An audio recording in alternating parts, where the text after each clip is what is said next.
ETF index mutual funds నేర్చుకుని stock మార్కెట్లో రాణించాలనుకుంటున్నారా? వెంటనే ఈ నెంబర్కి కాల్ చేయండి. హలో విస్ welcome back to our channel. ఈరోజు మనతో ఉన్నారు స్టాక్ మార్కెట్ అనలిస్ట్ అయిన సుందరం రెడ్డి గారు. సార్తో మాట్లాడదాం.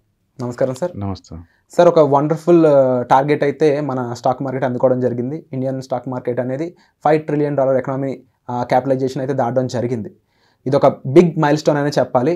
అలాగే మనం ఇంకా ఎన్నో మైల్ స్టోన్స్ అందుకోవాల్సి ఉంది కూడా. అయితే ఈ డాలర్ కానీ మార్కెట్ రేస్లో మనకన్నా వెనకాల ఎవరున్నారు, మన ఎదురు ఎవరున్నారు, మనం నెంబర్ 1 పొజిషన్కి రీచ్ అవ్వాలంటే ఎవరెవరిని దాటాల్సి ఉంటుంది, ఇది ఎలా పాసిబుల్ అయింది, ఇది కూడా చెప్తారు. మనకంటే ముందంటే వరల్డ్లో నెంబర్ 1 అంటే అమెరికన్ మార్కెట్స్ అండి. ఆల్మోస్ట్ అది 55 ట్రిలియన్ ఎకానమీ, అది 55. ఓకే, మన ఇండియా ఇప్పుడు ఉంది ఎంత 5 ట్రిలియన్ రీసెంట్గా 11 టైమ్స్ మనం.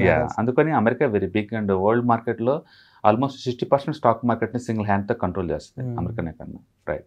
సెకండ్ వన్ చైనా అండి, అండ్ 9.4 ట్రిలియన్ అనమాట చైనా, అది second biggest market. Third one Japan, 6.4 trillion Japan. And fourth one Hong Kong Hyderabad అంత సిటీ అయినా సరే, బట్ చైనాస్ కంపెనీస్ అన్నీ కూడా అక్కడ లిస్ట్ అవుతూ ఉంటాయి.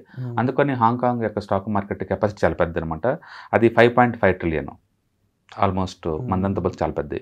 ఇప్పుడు ఇండియా లేటెస్ట్గా నిన్నటితోటి అది అంటే 5 ట్రిలియన్కి అందుకుందండి, అలా ఆల్మోస్ట్. సో కాబట్టి మనం ఇప్పుడు 5th biggest stock markets, economy సంబంధం కదా ఇది, స్టాక్ మార్కెట్ క్యాపిటలైజేషన్. ఎకానమీ పరంగా చెప్పాలంటే యుఎస్ఏ వచ్చేసరికల్లా 27 ట్రిలియన్, సెకండ్ చైనా వచ్చేసరికల్లా 17 ట్రిలియన్, మూడోది జపాన్ వచ్చేసరికల్లా ఆల్మోస్ట్ 4.8 సంథింగ్, మంది 4 ట్రిలియన్ దగ్గరలో ఉంది. ఎకానమీ పరంగా మనం ఇప్పుడు 4th బిగ్గెస్ట్ దగ్గరలో ఉన్నాం. అంటే స్టాక్ మార్కెట్ పరంగా 5th బిగ్గెస్ట్కి వచ్చేసాం. అంటే అట్లా ఎకానమీ పరంగా ఓవరాల్గా ఇటు స్టాక్ మార్కెట్ పరంగా మనం అంటే టాప్ 5లోకి వచ్చేసాం అనమాట, అన్ని ఏరియాలో కూడా. అంటే ఈ మైల్ స్టోన్ రావడానికి అది ఒకరోజుతో వచ్చింది కాదండి, కాబట్టి ఇప్పుడు చాలా ఫాస్ట్గా గ్రో అవుతుంది. అంటే November 29th లాస్ట్ ఇయర్ మనం ఎంటర్ అయింది 4 trillion economy, 4 trillion market capitalisation. ఇప్పుడు వితిన్ 6 months కల్లా మనం 5 ట్రిలియన్ మార్కెట్ క్యాపిటలైజేషన్కి వచ్చేసాం స్టాక్ మార్కెట్లో. అంటే స్టాక్ మార్కెట్ చాలా వాలటిలిటీ ఉన్న లాస్ట్ కపుల్ ఆఫ్ మంత్స్లో, బట్ ఈ మైల్ స్టోన్ చేరడానికి 1 ట్రిలియన్ మార్కెట్ క్యాపిటలైజేషన్ చేరడానికి పట్టిన టైం 6 months. అయితే ఫస్ట్ 1 ట్రిలియన్ ఎకానమీ అవడానికి కోసం పట్టిన టైం ఎంత అంటే 2007లో రీచ్ అయింది. స్టాక్ మార్కెట్లో 1875లో ఉంటే ఫస్ట్ ట్రిలియన్గా మార్కెట్ క్యాపిటలైజేషన్ రావడానికి పట్టిన టైము 2007లో అయింది. అప్పుడు సెన్సెక్స్ ఎంత అంటే 14,000. దానికి గల రీజన్స్ చెప్పొచ్చా సార్? అప్పుడు ఏ కారణాల వల్ల? స్టాక్ మార్కెట్ అంటే అప్పుడు చాలా రిచ్ వాళ్ళకి అండ్ మెట్రోపాలిటన్ సిటీస్ వాళ్ళకే తెలుసు, అండ్ ఇంత లిస్టింగ్ లేవు స్టాక్ మార్కెట్ లిస్ట్. ఇవాళ రేపట్లో లిస్ట్ అయితే ఓవర్ నైట్లోనే కంపెనీస్ చాలా పెద్దవి అవుతున్నాయి.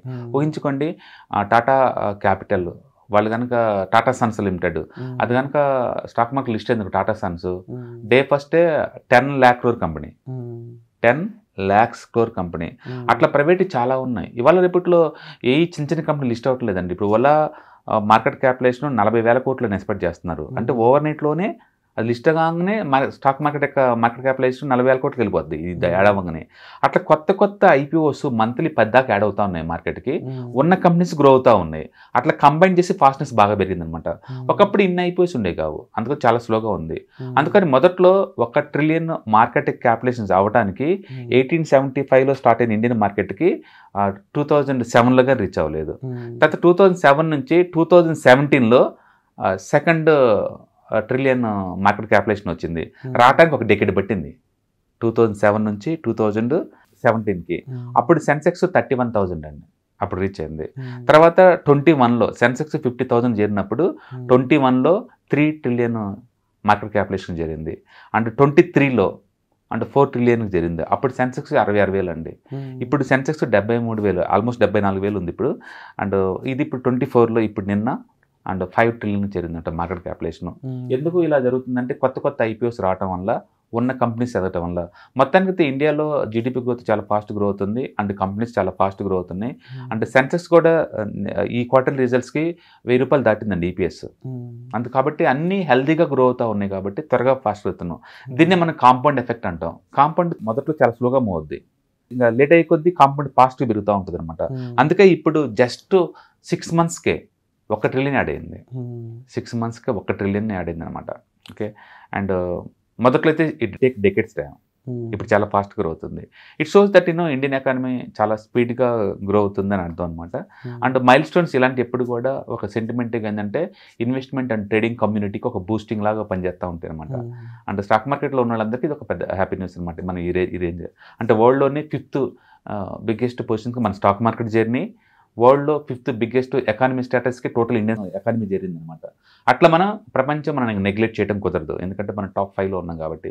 ఇప్పుడు దాకా ఏంటంటే పక్క దేశాలు గొప్ప, మనకన్నా పక్కన అమెరికా గొప్ప, ఇటు యూరోప్ గొప్ప, ఇవి ఇట్లా అట్లా ఇన్ఫీరియారిటీ కాంప్లెక్స్తో ఉండేవాళ్ళు. ఇప్పుడు చాలా ప్రౌడీగా చెప్పుకోవచ్చు మనం వరల్డ్లోని 5th biggest economy and 5th biggest stock మార్కెట్లో ఉన్నామనే విషయం. ముందు రోజులు ఇవన్నీ బ్రేక్ చేసుకుంటూ అమెరికా తర్వాత చైనా తర్వాత మనమే ఉంటాం. ప్రతి పారామీటర్లో కూడా మనమే చేరుతాం. మన జనాపరంగా దూసుకెళ్ళిపోతున్నాం, ఎకానమీ పరంగా దూసుకెళ్ళిపోతున్నాం, ఇండస్ట్రియలైజేషన్ ప్రకారం దూసుకెళ్ళిపోతున్నాం. అన్ని రంగాల్లో ఇండియా ముందు పోతా ఉందన్నమాట. సో ముందు రోజుల్లో యూరోప్ అంతే ఒక మ్యూజియంలాగా తయారవుద్ది. ఒకప్పుడు ఉండేదంట చూడండి ఈ మ్యూజియం అలా ఉంటుంది. రియల్ గ్రోత్ అంతా ఏషియన్లోనే రన్ అవుతూ ఉంటుంది. అంటే పర్టికులర్గా China versus India economic growth చాలా ఫాస్ట్గా గ్రో అయ్యే ఛాన్స్ ఎక్కువ ఉంది. ఈ రెండు కంబైన్ చేస్తే వరల్డ్లో ఆల్మోస్ట్ 3rd బిగ్గెస్ట్ పాపులేషన్ అంతా ఇక్కడే ఉంది, అంటే గ్రోత్ ఇక్కడే ఉంది, టెక్నాలజీ కూడా ఇక్కడే అయ్యే ఛాన్స్ ఎక్కువ ఉంది అనమాట. అండ్ ఏ దేశంలోనైనా సార్ అంటే దాని ఆర్థిక వ్యవస్థ పెరుగుతుంది, అది బాగుపడుతుంది అన్నప్పుడు ఆ దేశం డెవలప్ అయింది అని చెప్తూ ఉంటారు. మనం చాలా కాలంగా వింటూనే ఉంటాం చిన్నప్పటి నుంచి ఇండియా ఇస్ డెవలపింగ్ కంట్రీ అని. సో ఇప్పుడు చెప్పొచ్చు ఇండియా ఇస్ డెవలప్డ్ కంట్రీ అని చెప్పేసి ఇదొక పాయింట్ అయితే, మరొక పాయింట్ ఏంటి అంటే $1 ట్రిలియన్ కంపెనీలు మనకు ఉన్నాయి, ఇంత $1 ట్రిలియన్ మార్కెట్ మనకు క్రియేట్ అయ్యింది అనుకున్నప్పుడు దీని ద్వారా ఒక సామాన్య మానవుడికి కలిగే లాభం ఏంటి, వాడు ఏ విధంగా డెవలప్ అవుతాడు ఈ గ్రోత్ వల్ల? సో బేసికల్గా మనం చదువుకునే ఈ బుక్స్ కానీ, ఈ ఎకానమీ బుక్స్ కానీ ఇవన్నీ కూడా అంటే వెస్ట్రన్ ఆర్థిక వ్యవస్థలో రాసిన బుక్స్ అండి. ఇవన్నీ కూడా ఒక వ్యక్తి యొక్క పర్సనల్ ఇన్కమ్ పెరిగింది అనుకోండి, ఆ వ్యక్తి గ్రోత్ అవుతున్నట్లు లెక్క అనమాట. ఇప్పుడు జనాభా తక్కువ ఉన్న దేశంలో అనుకోండి ఆ ఆర్థిక వనరులు చాలా ఎక్కువ ఉంటాయి కాబట్టి ఇన్కమ్ ఎక్కువ ఉంటుంది బై డిఫాల్ట్. అందుకని జనాభా తక్కువ ఉన్న సపోజ్ లండన్ ఉందనుకోండి, జనాభా మొత్తం ఉంది ఆడ ఆల్మోస్ట్ 6 కోట్ల జనాభా. ఓకే, అండ్ ఆస్ట్రేలియా ఉందనుకోండి, పెద్ద కాంటినెంట్ అది, బట్ జనాభా ఉంది మొత్తం హార్డ్లీ 4 crores ఉంది అక్కడ. అమెరికన్ జనాభా రఫ్గా అరౌండ్ 35 crores ఉంది. అంటే కంట్రీలు పెద్దవి, ఎకానమీ పెద్దది, జనాభా చాలా తక్కువ. అందుకని పర్ క్యాపిటల్ రెవెన్యూ చాలా ఎక్కువ ఉంటుంది, పర్ క్యాపిటల్ ఇన్కమ్ చాలా ఎక్కువ ఉంటుంది. అందుకని వాటితోటి జనాభా ఎక్కువ ఉన్న మనలాంటి కంట్రీలు మనం కంపేర్ చేయలేము. అందుకని ఇండియా ఎంత ఎదిగినా సరే చట్టాలు పడుతూనే ఉంటాయి. మీ కంట్రీలో ఈచ్ పర్సన్ యావరేజ్ సంపాదన $4,000, $3,000, మా దేశంలో $40,000 ఉన్నాయి, ఇలా కంపేర్ చేస్తూ ఉంటారు. అందుకని ఒక వ్యక్తి ఎదుగుదలని ఈ ఓల్డ్ పారామీటర్ల ద్వారా మనం మెజర్ చేయలేము. ఓకే, అండ్ రెండోది ఇప్పుడు ఇండియా అనుకోండి, హ్యాపీయెస్ట్ ఇండెక్స్లో ఇండియన్ పొజిషన్ ఎంత అంటే 123 ప్లేస్లో ఉంది. మనకంటే దరిద్రంగా ఎకానమీ ఉన్న పాకిస్తాన్ బెస్ట్లో ఉంది, యుద్ధం జరుగుతున్న పాకిస్తాన్ బెస్ట్లో ఉందంట, అండ్ టర్కీ బెస్ట్లో ఉంది. ఇవన్నీ హ్యాపీగా ఉన్నాయంట. అవన్నీ హ్యాపీగా ఎలా ఉంటాయంటే ఎవరు తెలియదు ఇవన్నీ. అందుకని ఈ వెస్ట్రన్ కంట్రీస్ ఇచ్చే డేటా అంతా లూప్ హోల్ సిస్టమ్ అని వాళ్ళ బయాస్ ఉంటుంది అనమాట. అందుకని ఇండియా డెవలపింగ్ అవుతుంది అని ఎప్పటికనంటే వాళ్ళ దృష్టిలో ఎప్పటికీ అవుతూనే ఉంటుంది డెవలపింగ్. అది డెవలప్డ్ ఎప్పుడు అవ్వదు ఇండియా, ఎందుకంటే జనాభా 140 కోట్లు. మనకు వచ్చే ఇన్కమ్ని మనం కన్వర్ట్ చేసాం అనుకోండి, ఈచ్ పర్సన్ యావరేజ్ ఇన్కమ్ వచ్చేట్లా $4,000 ఉంటుంది. అమెరికాలో అట్ట కాదు, $40,000 $1 lakh ఉంటాయి అక్కడ. అందుకని వాటితో మనం ఎప్పుడు కంపేర్ చేయలేము ఎప్పటికీ. అందుకని మన ఎకానమీ పరంగా ఇంతకుముందుతో పోల్చుకుంటే డెఫినెట్గా ఫుల్ గ్రోత్ ఉందన్నమాట ఇప్పుడు. ఓకే, అండ్ సామాన్యుడికి వచ్చిన బెనిఫిట్ ఏంటంటే అంటే సేవింగ్స్ ఛానలైజ్ చేసుకోవచ్చు. ఒకప్పుడు నాకు పల్లెటూరులో నాకు ఇన్కమ్ మొత్తం మనం ఎక్కడ దాచుకోవాలో తెలియక ఇంటికి ఎంత గొంతులు దోసి గొంతులో పెట్టేవాళ్ళు, లంకి మీద అలానే టారని. ఆ తర్వాత ఏంటంటే చిన్నగా వడ్డీ వ్యాపారాలు ఇబ్బంది, బట్ ఇల్లీగల్ అండ్ స్టాండర్డేషన్ లేదు. తర్వాత బ్యాంకులో పెట్టేవాళ్ళు, బ్యాంకులో 6% 7% వచ్చేది. ఇండస్ట్రియలైజేషన్ పెరిగే కొద్దీ ఇండస్ట్రీకి కావాల్సిన డిమాండ్, మనీ నీడ్స్ పెరుగుతూ ఉంటాయి. పెరిగే కొద్దీ బ్యాంకులు ఎక్కువ వడ్డీని ఆఫర్ చేస్తాయి వాళ్ళకి. తద్వారా సామాన్యుడికి కూడా ఏం తెలియకుండా బ్యాంకులో పెట్టినా సరే ఎక్కువ రేట్ ఆఫ్ వడ్డీ వచ్చే ఛాన్స్ ఎక్కువ ఉందన్నమాట. వాళ్ళుండే ఏరియాలో ఎట్టగా ఇన్ఫ్లేషన్ తక్కువ ఉంటుంది పల్లెటూరులో, అందుకని వాళ్ళకి అది గిట్టుబాటు అవుద్ది. రెండోది డైరెక్ట్గా ఎకానమీలో పార్టిసిపేట్ చేయొచ్చు వయా విత్ ఈ మ్యూచువల్ ఫండ్స్ ద్వారా, ఈటీఎఫ్స్ ద్వారా, ఇండెక్స్ ఫండ్స్ ద్వారా. నాలెడ్జ్ పెరిగే కొద్దీ, టెక్నాలజీ పెరిగే కొద్దీ, అఫోర్డబిలిటీ పెరిగే కొద్దీ వాళ్ళు కూడా ఈ ఫ్రంట్ లైన్ దాంట్లోకి ఎక్కువ ఎంటర్ అయ్యే ఛాన్స్ ఎక్కువ ఉందన్నమాట. ఒకప్పుడు గుర్ర బండిలు, ఎద్దుల బండ్లు కట్టుకొని 100 కిలోమీటర్లు జర్నీ చేసే సినిమాలు చూడాలంటే ఇప్పుడు పల్లెటూళ్ళు కూడా డిటిఎస్ డైరెక్ట్గా వాళ్ళడానికి వస్తుంది, నెట్ఫ్లిక్స్లో డైరెక్ట్గా. సో వాళ్ళకి ఈ ఎకానమీ పెరిగినందుకు ఆ బెనిఫిట్ వస్తుందా లేదు వాళ్ళకి కూడా, వాళ్ళు కూడా సమానంగా ఎంజాయ్ చేస్తున్నా లేదా. ఈ ఆన్లైన్స్ డెవలప్ అయిన తర్వాత హార్వర్డ్ యూనివర్సిటీ కోర్స్ చేయాలంటే హార్వర్డ్ యూనివర్సిటీ మనం పోవాల్సిన పని లేదు.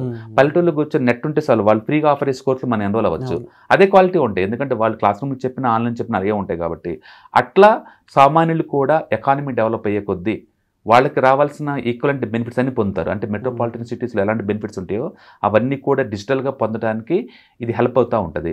టెక్నాలజీ పెరిగే కొద్దీ కూడా ఇది టెక్నాలజీ సిటీ వాళ్ళకన్నా కూడా రూరల్ ఇండియాకి ఎక్కువ యూజ్ అవుతుంది అనమాట. ఆ టెక్నాలజీ ఇచ్చిన వాటిని అందిపుచ్చుకొని వాళ్ళు కూడా ప్రొడక్టివిటీ పెంచుకోవడం కోసం, వాళ్ళ లైఫ్లో ఎన్హాన్స్మెంట్ అవ్వడం కోసం హెల్ప్ అవుతూ ఉంటాయి.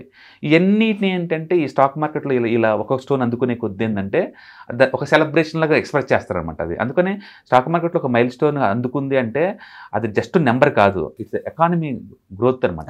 ఎకానమీ గ్రోత్ మన అందరి లైఫ్ స్టైల్స్ డైరెక్ట్ కానీ ఇండైరెక్ట్ కానీ దానివల్ల ఎఫెక్ట్ అవుతూ ఉంటాయి, నోయింగ్ కానీ అన్నోయింగ్ కావచ్చు. డెఫినెట్గా దీని ద్వారా ఏంటంటే ప్రతి ఒక్కరికి పార్టిసిపేషన్ చేసే ఛాన్స్ దొరుకుతుంది. టెక్నాలజీ ఇచ్చిన అందుబాటులో మీ లైఫ్ స్టైల్స్కి వాటికి వచ్చిన రిజల్ట్స్ని మనం ఎంజాయ్ చేసే ఛాన్స్ ఎక్కువ ఉంది. ఇవాళ రేపట్లో పేమెంట్ ఆన్లైన్లో స్పాట్లో అవుతుంది. అమెరికాలో కూర్చున్న వాళ్ళ కిడ్స్ పల్లెటూరులో ఉన్న వాళ్ళకి స్పాట్లో మనీ పంపించగలుగుతున్నారంటే విత్ ఇన్ సెకండ్స్కే. అది టెక్నాలజీ గ్రోత్ ఇచ్చిన ఆపర్చునిటీసే కదా. అందుకని మన లైఫ్లో డెఫినెట్గా ఎన్హాన్స్ అవుతాయి. అందుకని మనం వాటిని నెగ్లెక్ట్ చేయలేం ఇలాంటి వాటిని. Wonderful sir. అండ్ తప్పకుండా ఇది ప్రతి ఒక్కరు తెలుసుకోవాల్సిన విషయాలు కాబట్టి thank you so much sir. Suman టీవీలో మీ పర్సనల్ అండ్ బిజినెస్ ప్రమోషన్స్ కోసం కింది నెంబర్కి కాంటాక్ట్ చేయండి.